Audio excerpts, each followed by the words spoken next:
Yeah, yo. Merry Christmas, everybody. Just want to make a quick little flawless CC guide playing this Lavaloon Vines deck. Faced a couple of hard matchups, a ton of hard matchups actually. Sitting in the top 3,000, so yeah, I'm playing pretty decent right now. Went up against like this ranked guy, kind of crazy CC. You guys will see in the video, and let's get into it. First game here up against Chaster. Not too sure what he's gonna be running today, but let me hit him with a good little festive spirit before we begin.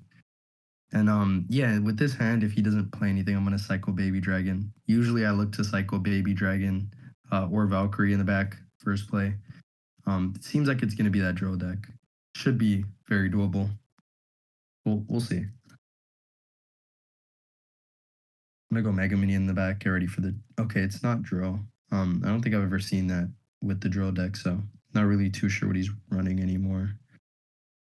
Yeah, it's not drill at all. I might just Fireball Vines that just to get it out the way and so that he has to like spend more on this I guess like mini counter push I have going on. Okay. Forced out Vines at least, that's fine. Not too sure. Okay. Yeah, it looks like it's gonna be some homemade like boss bandit bridge spam deck. Should be should be doable, sorry. We'll just see. Honestly, I'm not like I think Boss Bandit's pretty broken, but I'm never too okay. He just wasted ability plus that's 3 elixir, 5 elixir bridge, so he's at 4 elixir right now. Yeah, we're about even. It's fine. I might be up like 2 because I didn't count if he was down before, but we'll see. That means I'm up 4, minimum.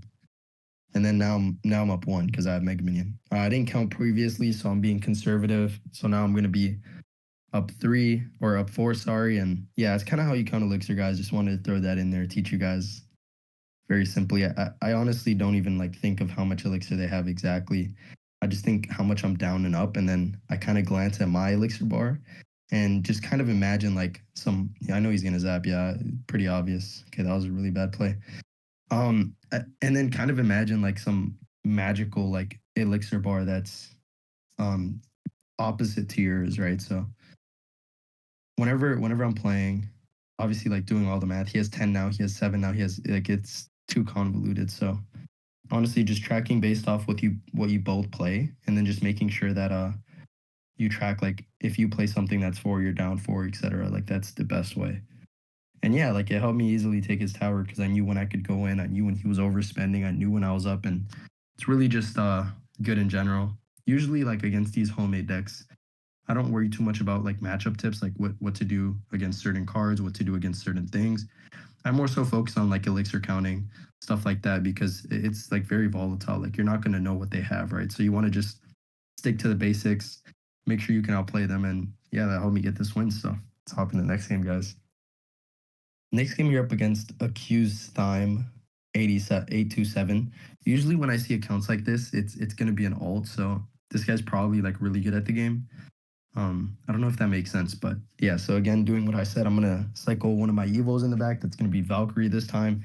If you don't have either Evo, but you have Lava Hound in your hand and you have Tombstone, then you can Tombstone first play. I think Tombstone first play is an amazing play if you have Lava Hound, because if they ignore it, you just get a free Lava Hound.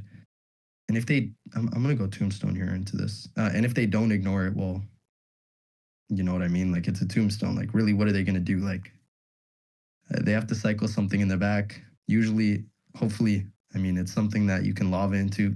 If it's not something you can lava into, it's still perfectly fine. I'm gonna go Piggies here.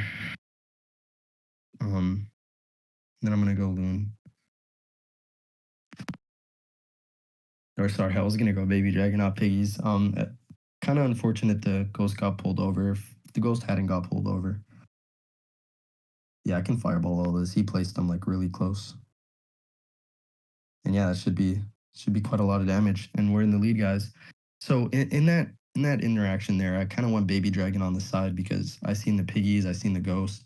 You know, I was gonna go Valk too, but the ghost ended up going opposite lane. So I'm like, okay, might as well take advantage of this. Valk would be an overcommit, right? Like it's not worth it. and he already has like the piggies damage. So I thought, what if I just let him like get the ghost off, so that I guess like the damage is kind of equalized, and I just go in, right? So I'm gonna make it a one tower game. Try not to let him get a second tower. I was scared I wasn't gonna pull there, and then yeah, I'm just gonna defend and push at the same time. So here I'm gonna chill. Honestly, not too worried about anything. He's only played one set of piggies, so even if he does have them Evo, it's not gonna be Evo yet, right? So okay, this is a little unfortunate. Yeah. Okay, I'm just gonna fireball Tombstone. Really don't want to be taking too much damage at all. Again, I'm trying to make it like a one tower situation, so that's kind of why I overcommitted there on defense. Gonna go Valkyrie here, stop this, plus like clean up all of the annoying cards he's spamming. Yeah, I'm gonna go in with a fireball on the Mother Witch. She's really annoying to face. And then I have Goat Baby, right? Evo Baby. Never be too worried about a push if you have Evo Baby, man. That card is something else. And then yeah, I can defend here. Like I predicted, right? Like the game was basically halfway done, so it was kind of obvious it was gonna be a one tower game. And here I can just go for balloon, fireball the scary card, which is the Zappies. I'm not worried about the Mother Witch. It doesn't do enough DPS, right, for me to worry about it. Just make sure the loon gets to tower and I can, you know, comfortably cycle to another fireball and win the game.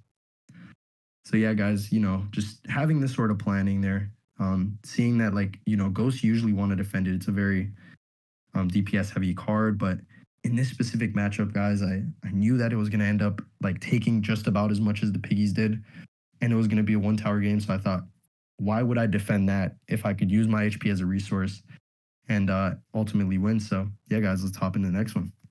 Last game you're up against Toxic, top 3,800 finish. It is in duos though. He does have Grand Challenge wins, Classic Challenge wins. So this should be, sorry guys, this should be really interesting. I'm gonna go Tombstone there. Already misplayed. That should have been a Baby Dragon. Whenever I see Skelly Barrel, I go Baby Dragon. Okay, never mind. It was actually a fine play. I was gonna say because there's a lot of mortar going around, and you kind of want to save your Tombstone. If you do opposite lane, there's a Tombstone trick where you can actually like fully counter a mortar. So do like to play that matchup kind of differently. I like to save my Tombstone for mortar, and then only baby drag on the Skelly barrels. But yeah, guys, he's going opposite lane, so I'm really just gonna ignore here. Go for a probably go for a Mega Minion on this, counter both, and then just go for a Loon. Really not too worried about taking damage, guys. This matchup's one where you want to sacrifice damage. So I'm gonna wait for his Dark Goblin. He's gonna Vines that. That's perfectly fine. Not too worried about that. I'm getting ready to Vines his Dark Goblin when he plays it. You see, he knows like this matchup has like about a 50-50 win rate. Um, I think it actually does slightly lean towards them, but honestly, if you guys are able to play like kind of how I do, just sacrifice some damage to make sure you can ultimately get your pushes off, then it will be like a lot easier to play. Okay, nice. I can snipe out the general. That's huge. That's so huge actually. Like I was gonna have to fireball that if it didn't do that. So really good. And yeah, guys, like he's already raging. He knows the game's over. I'm gonna tell him good game. This this was like I'm so happy I got to face this matchup.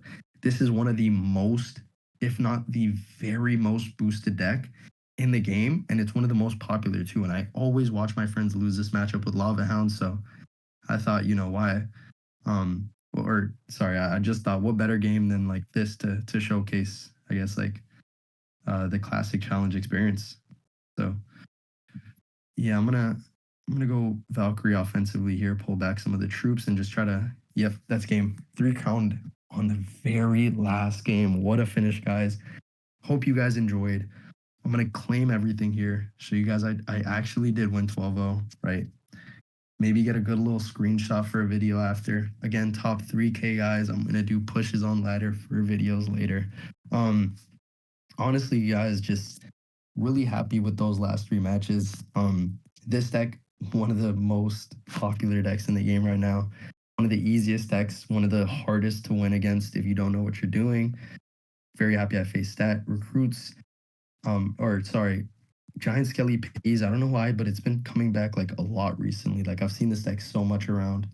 And then this mid ladder deck is obviously I'd love to show you guys how to beat mid ladder. I've been asked a lot how to beat these types of matchups. What do I do? How do I win? Honestly, just play defensively. If you notice, I didn't really go too aggressive. Played my defense. Didn't really lava hound. Just counted elixir. Kind of figured out what he had when I knew everything he had. Waited for his pressure cards to get out and then lava hound. Um, so yeah, guys, I think I'll wrap the video up here. Hope you guys enjoyed and goodbye.